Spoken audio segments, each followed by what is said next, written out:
What is up, guys? Welcome back to the Ran When Parked YouTube channel. Today I have a pretty exciting video for you, or at least it's exciting for me. Maybe it's exciting for you too. I'm pretty sure we're going to be driving this Landcruiser today.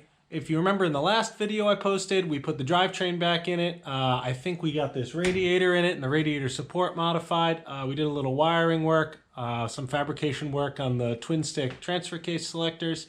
So that's all set. I'm pretty sure this thing would fire right up and run. I actually put some fluids in it just now.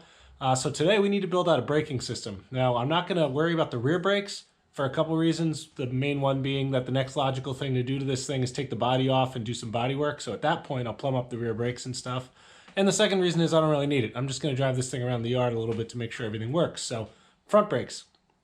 So today we are going to do an entire front braking system from the booster, master cylinder, new rotors, new pads, etc., on the front. And then I'm pretty sure we're going to do a little bit of punch list stuff, and then we're going to be driving this thing. So right here, I have pretty much everything I need to build a braking system. I have a new booster, a new master, pads, all the soft lines are in there, a set of rotors, and I have all new hard lines around here somewhere too. So let's get going on that so we can drive this thing.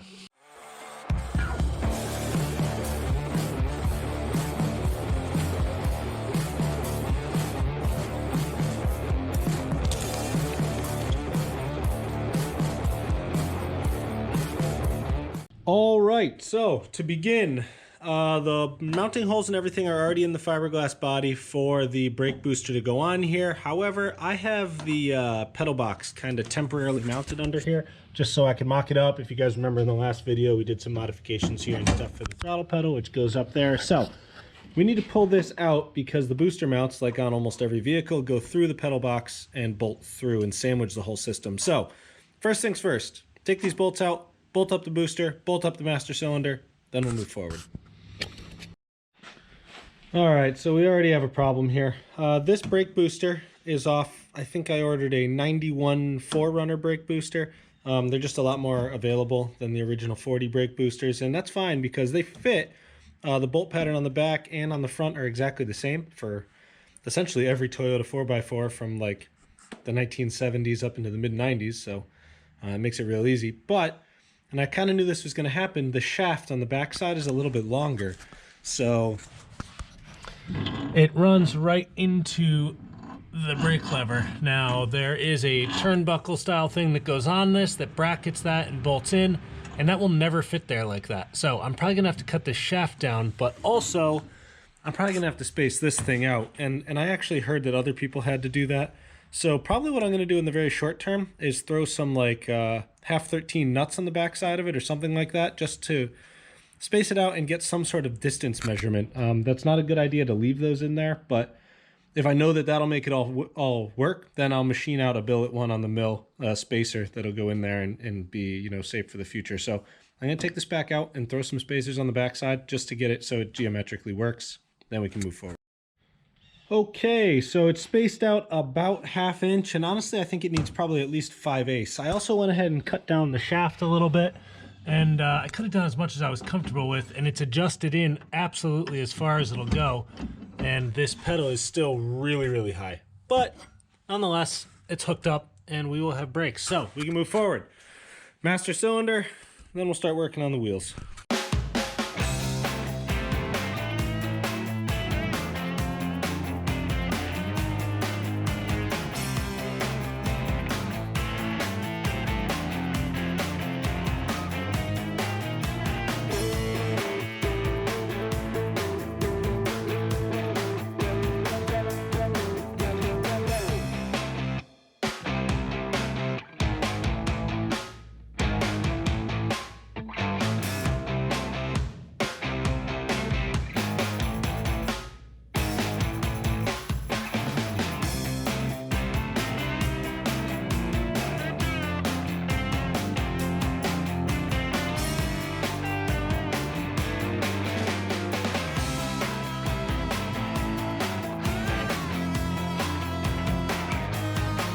Okay, so calipers are apart. The seals are pretty smoked on the pistons.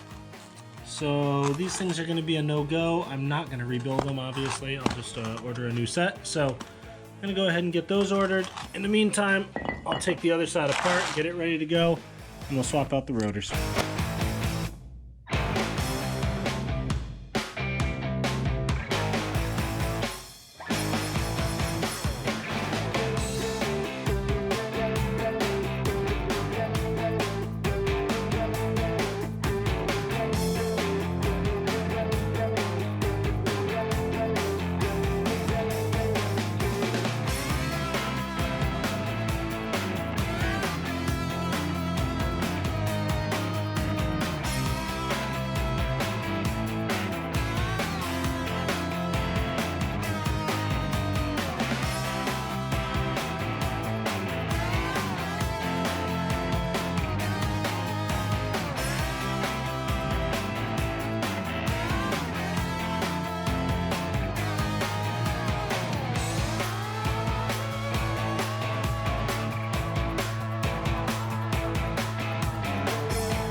All right, guys, so the driver's side came apart real easy and looked like someone just built the entire thing. This side looks like it's been underwater for the last decade. So first of all, as you guys saw, I couldn't get the locking hub out, and now you see why. I mean, it's really disgusting. That's going to take a lot of cleaning to get it right. And then inside of that, it doesn't look much better. It's pretty rough, so I'm going to have to clean these things out really heavily.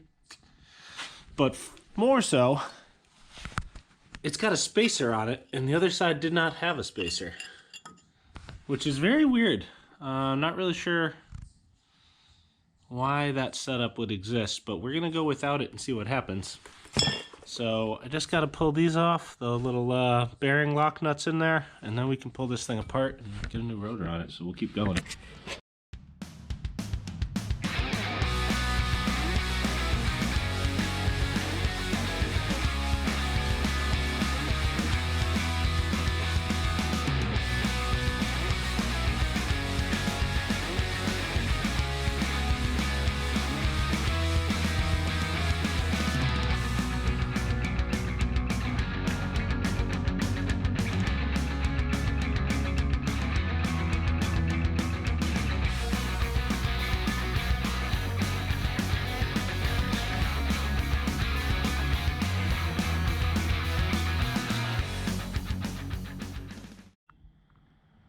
Okay, so some bad news here. The driver's side, when I took it all apart, looked beautiful. Bearings move smooth, brand new grease in there. Looks like someone just worked on it. This one on the other side looks like it has prehistoric grease inside it, and that I just dragged it off the bottom of the ocean. It's completely destroyed, pretty much. So I don't want to touch it because my hands are clean now, but that outer bearing is completely seized up. The inner bearing moves a little bit, but not smoothly. So our little brake job just turned into a complete hub rebuild. Yeah, spindle looks in good shape. I cleaned it up. Doesn't really look like there's anything wrong there, so that's good. However, it's going to take me a little while to get new bearings and a new seal for this thing. But fortunately for you guys, you don't have to wait for that. See how that works? Anyway, it's all done. So I disassembled it, I cleaned it, I painted it black, I pounded new races in it. The inner bearing is in along with the seal on the backside. The outer bearing I'll obviously put on once I get it on the spindle. Also bolted it to the new rotor. So all we have to do now is grease up the spindle, throw the outer bearing in, and put this whole thing back together.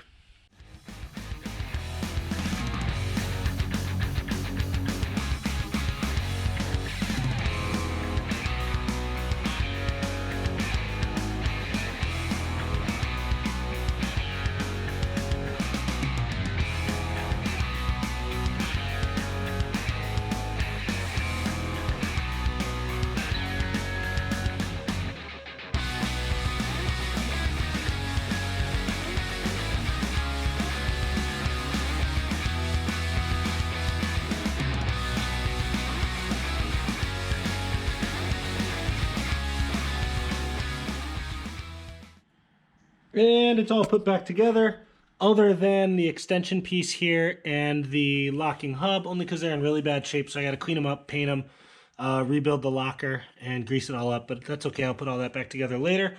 The only thing missing here is calipers, which came in, so how about we put on calipers? And there it is, just like magic, brand new calipers. Also, I replumbed this entire thing. So new lines from the backing plate to the caliper, new soft lines on both sides, everything new from the master cylinder across the firewall, down along the frame and then in. New soft line from the frame down to the axle, and I even replumbed across the axle. Even though they looked kind of brand new, I wanted everything to be brand new. So, all ready to go. All we really have to do is bleed them, and then we'll have front brakes. But instead of showing you that, I think what we'll do is move on to something slightly more fun. All right, guys. So let's talk about these transfer case shift levers. So now's the time where I'm going to want to put those in. And the reason is when I test drive this thing the first time, which we're coming up to really quickly here, I want to make sure that that actually works. The transfer case is in good shape and everything works. So I'm going to need the levers to do that. So first thing we have to do is the trans tunnel is in roughly. It's not bolted down, but it's in the right spot. We got to figure out where we want this thing. And this is going to be convenient because I have to build it without the tunnel in. And since I have this hole right here, I can actually mark on the transmission exactly the point where I want these things to come up through the floor. And that way I can kind of build this thing out without the tunnel. And then when I put the tunnel back in, I'll just cut the hole around and we'll be done with it. So first thing we need to do is just look down through here, make a mark with a Sharpie on the transmission exactly where I want these things, which is probably going to be like right here, right next to the other shifter. And then we'll pull the trans tunnel out and we'll put those things in and start marking where we need to bend them. Now, one of the biggest problems that we're going to encounter here is that I don't actually own oxyacetylene torches. With all the cool stuff I have, that's something I just don't have, which is kind of weird, but those things are going to be a pain in the butt to bend without them, so we're going to do our best with a propane torch and just get it hot and see if we can bend them. And that's going to be an important step because I want them to be bent exactly the same. Once again, I have a single boot that fits both of them, so they need to be right next to each other. So that's going to be an interesting bridge to cross, but we'll start getting going on it right now. So here's our mark right here. I just reached under with a little scribe and scribed that in the paint. That's interesting. I really, when I put this together, had envisioned it being up further forward, but I don't really want it there. So that's right where I want it. The problem is, because that's like right next to the shifter, I can't bend these things exactly the same anymore, because if I bend them exactly the same, they're next to each other. They'll run into each other. So the only thing more difficult than bending them exactly the same and getting them to the same spot is going to be bending them differently and getting them to the same spot. So one's going to have to come like up and over, and one's going to have to come forward and then match the first one, which is going to be difficult, but we'll throw it in there and see if we can get it in the right spot. This is going to be interesting.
All right, guys, so there it is.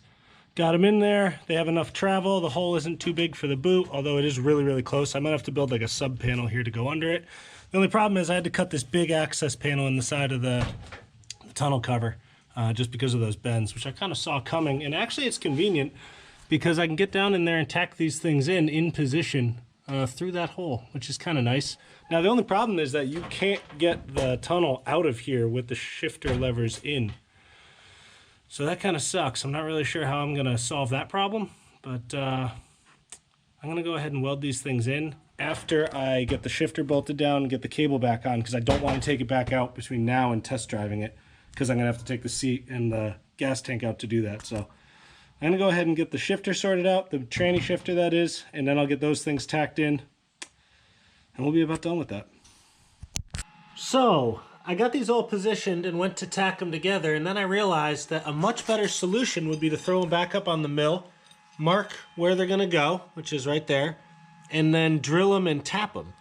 So I basically drilled a clearance hole in the block, and then I tapped the rod itself 5/16, and then threw a stainless bolt into the front of it. So now this way, I don't have to take the whole shifter assembly apart to get the trans tunnel out. I just need to reach under and take these two 5/16 bolts out, take the handles out, and then you can take the trans tunnel off. So that's definitely a much better solution, and I'm happy I did that. So now all I have to do is weld some 1/13 threaded rod onto the top for the knobs, and we're putting this whole thing back together. And we're done. Trans tunnel's back in. I haven't bolted it down yet, but it is in. Shifter is back in and hooked up. Everything works. And the twin sticks are done. Those knobs are awesome too. So it shifts smoothly, does everything it's supposed to do. Awesome. The boot's obviously not down yet because I have a lot of work to do with this trans tunnel still as far as fixing this gap and everything, but it's good enough to drive it. So now that that's done, the next thing we're going to do, I think, is fire this thing up. Now, we had it running once before, quite a few videos ago, but I've had the whole thing apart since then and also did some wiring stuff. So I think it'll run, but I'm not 100% sure. So I'm going to go ahead and throw some fuel in it. I'm just going to hook up a jumper pack instead of the battery. I'll just get my positives and, key on 12 volt, constant 12 volt. Let's see if it fires up. If it does, then we'll just have to hook up the drive shafts, put the driver's seat back in, put the steering column back in, wheels back on, and then I'm pretty sure we're going to be firing it up and backing it out of the garage. So let's get it running. All right, guys, so I put a little fuel in it. Everything's hooked up. I double checked everything, plugged off a couple vacuum leaks that aren't hooked up yet. And I got my jumper pack hooked up here in the most redneck way that I could possibly come up with. So I got constant power, key on power. This is going to the other side for the starter. And this is for my remote trigger right here, which is going into the harness to the actual trigger wire.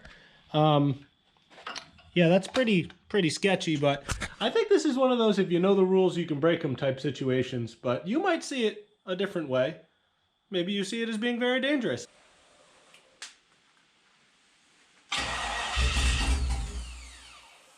Good start.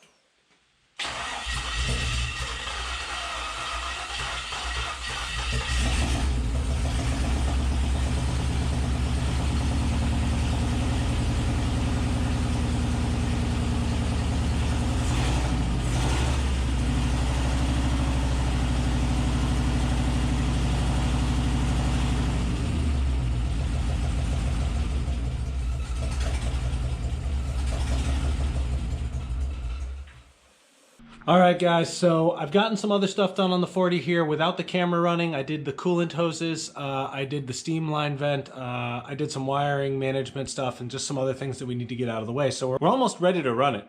Now, what we need to do right now is put the front tires back on, get it off the jacks, put the driver's seat back in, put the steering column back in, fill up a couple fluids, and then I think we're ready to move it out of the garage, fire it up, and at least put it in gear and see if it goes further forward and backward.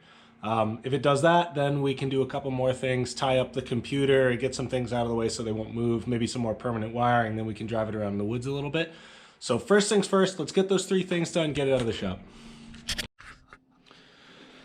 All right, guys, so tires are back on. She's on the ground. We got the driver's seat back in. We got the steering column in. Now, one thing I guess I'll mention right now, I think I'm going to go to a tilt column. And one, because this thing's too long, it's just not comfortable. And this is with the seat all the way back. I need it to be in a little bit more.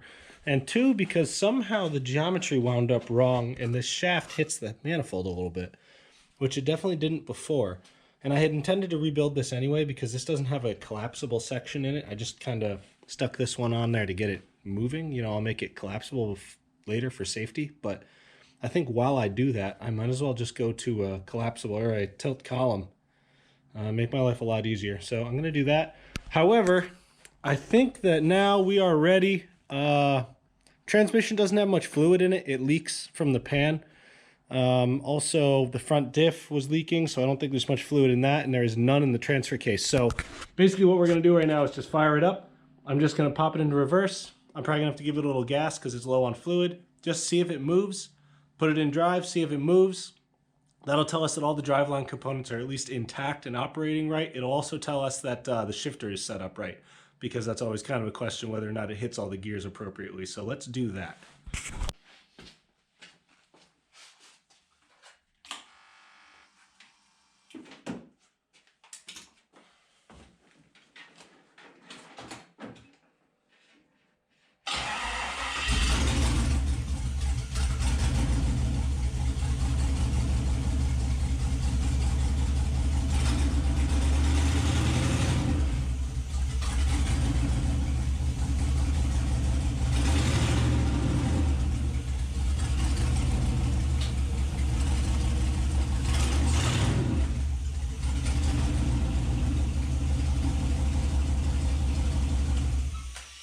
All right, guys, so it moves, as you saw.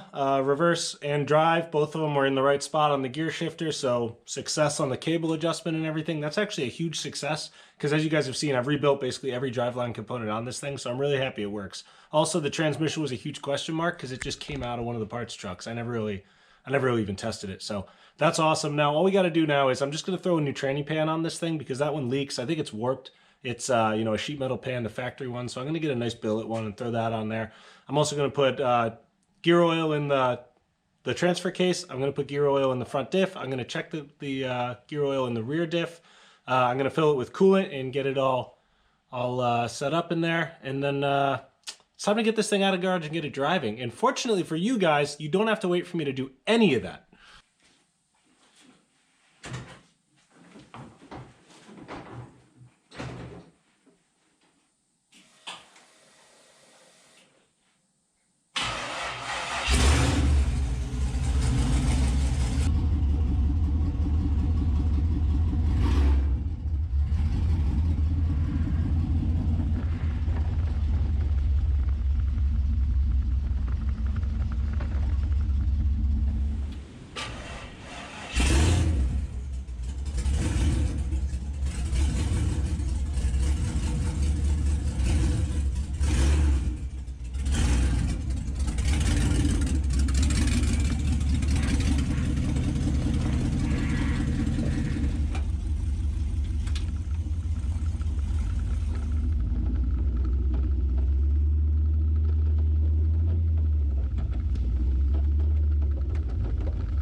Alright guys, that's about it for today's episode.